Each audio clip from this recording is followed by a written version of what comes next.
Hi friends, welcome back. 45 साल बाद Poland के भरे मंच में गूंजे मोदी, जमकर बजने लगी तालियां। हैरान रह गए सोनिया और राहुल। वो तो होंगे ही।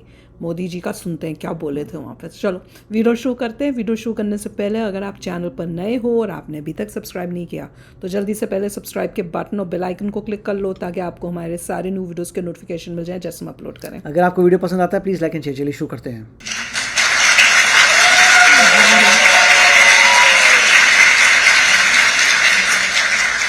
आपने यहाँ इतना शानदार स्वागत किया है, मैं आप सभी का, पोलैंड की जनता का इस स्वागत के लिए बहुत आभारी हूं।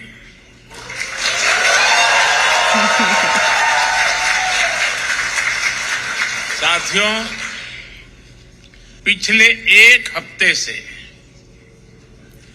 भारत के मीडिया में आप ही लोग छाए हुए हैं। अभी भी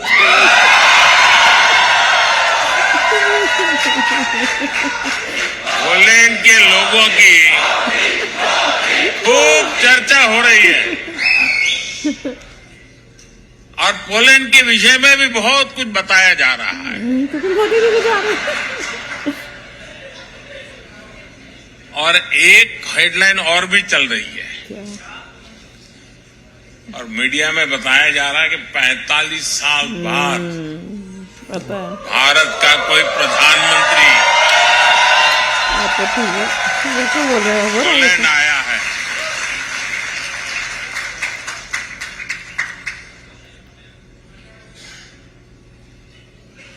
बहुत सारे अच्छे काम मेरे नसीब में ही है।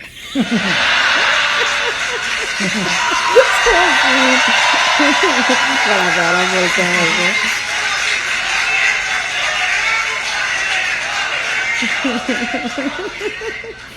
कुछ महीने ही पहले मैं ऑस्ट्रिया गया था।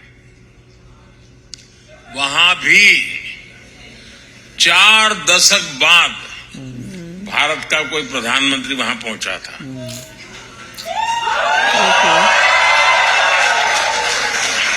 ऐसे कई देश हैं जहां कभी गई नहीं होंगे दशकों तक भारत का कोई प्रधानमंत्री पहुंचा नहीं है।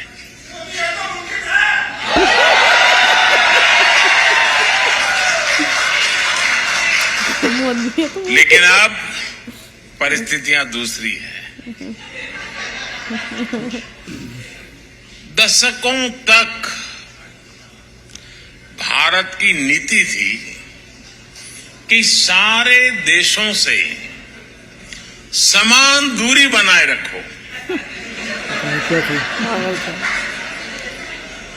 आज के भारत की नीति है वेरी गुड, सारे देशों से समान रूप से नजदीकी बनाओ। वही तो कर रहे हैं। देखो ये ऐसे होना चाहिए। आज का भारत सबसे जुड़ना चाहता है। आज का भारत सबके विकास की बात करता है। आज का भारत सबके साथ है, सबके हित की सोचता है। अरे वाह, हमें गर्व है कि आज दुनिया भारत को विश्व बंधु के रूप में सम्मान दे रही है। विश्व बंधु, आपको भी यहाँ यही अनुभव आ रहा है ना? इतने सारे बंधु बैठे हुए हैं। मेरी जानकारी सही है ना? हर जगह पे बंधु बंधु हैं इंडिया के। साथियों, हमारे लिए ये जियो पॉलिटिक्स का नहीं है, बल्कि संस्कारों का, वैल्यूज का विषय है। जिनको कहीं जगह नहीं मिली उनको भारत ने अपने दिल और अपनी जमीन दोनों जगह स्थान दिया है।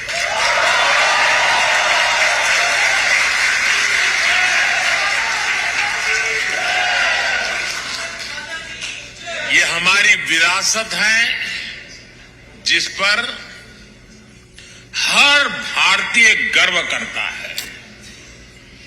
पोलैंड तो भारत के इस सनातन भाव का साक्षी रहा है। महाराजा की बात कर रहे हैं, गुड महाराजा बोले। हमारे जाम साहब को वही। आज भी पोलैंड में हर कोई दोबरे यानी गुड महाराजा के नाम से जानता है।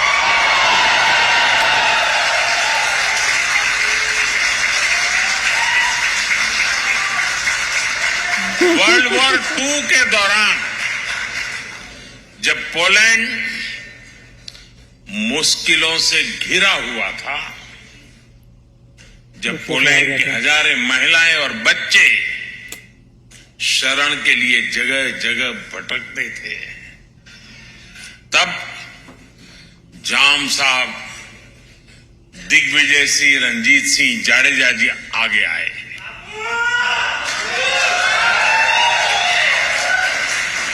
उन्होंने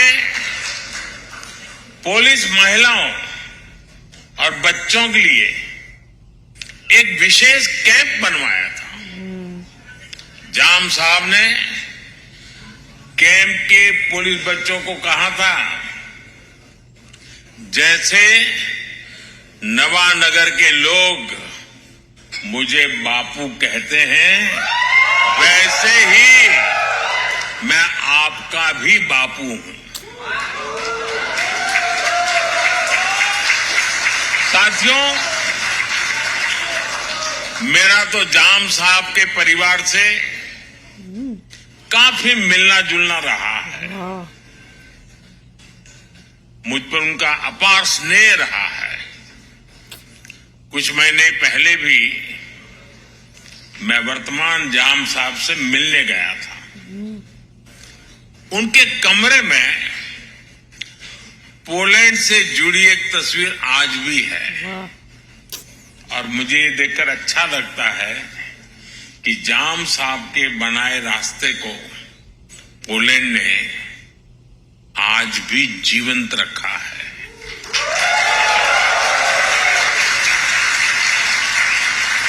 दो दशक पहले जब गुजरात में भीषण भूकंप आया था, तो जामनगर भी उसकी चपेट में आ गया था।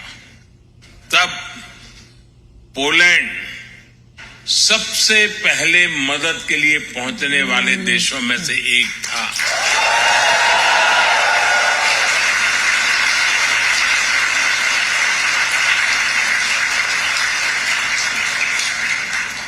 यहां पोलैंड में भी लोगों ने जाम साहब और उनके परिवार को भरपूर सम्मान दिया है। ये प्यार वॉर्सो में गुड महाराजा स्क्वायर में साफ साफ दिखता है।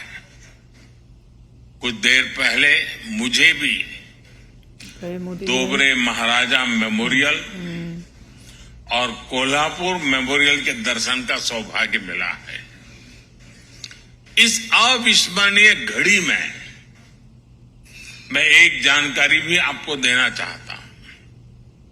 भारत जाम साहब मेमोरियल यूथ एक्सचेंज प्रोग्राम शुरू करने जा रहा है।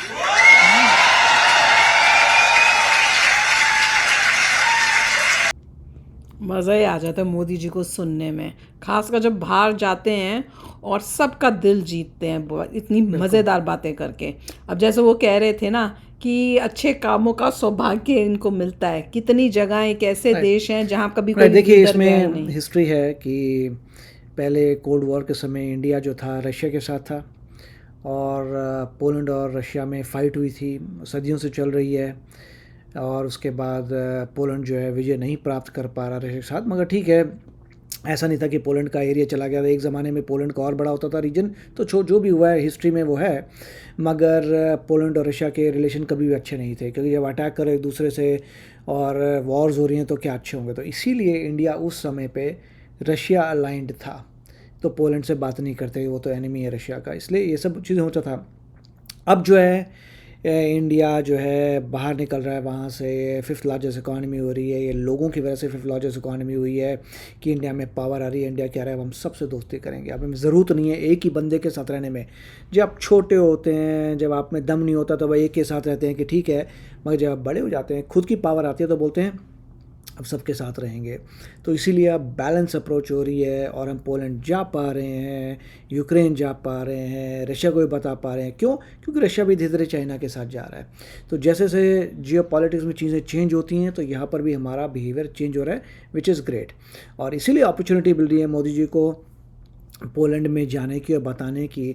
अब ये पोलैंड में जा रहे हैं, यूक्रेन जा रहे हैं, रशिया को भी नज़र आ रहा है, और हमें भी जब रशिया चाइना से मिलता है तो हमें भी नज़र आता है। तो ये सब चीज़ें बैलेंसिंग एक्ट हो रहा है। बिल्कुल बिल्कुल। चलो यार, आप भी शेयर करना, कितना मज़ा आ रहा है। पूरी मतलब इंडिया में तो न्यूज़ बस इसी की चल रही है कि मोदी जी पोलैंड गए हैं, अब यूक्रेन जाएंगे ट्रेन के अंदर, तो सबकी नज़रें इसी न्यूज़ पर है। बिल्कुल। तो चलो यार, आप भी शेयर करना अपने थॉट्स। चलते हैं, मिलेंगे नेक्स्ट वीडियो में बहुत ही जल्द। Till then take care and bye bye. तो अगर आप मेरे इस चैनल पे नए हो तो जल्दी से सब्सक्राइब के बटन को हिट करो और बेल आइकन को क्लिक करो, ताकि आपको मेरा जब नया वीडियो मैं लगाऊं आपको उसके बारे में जल्दी से पता चल जाए।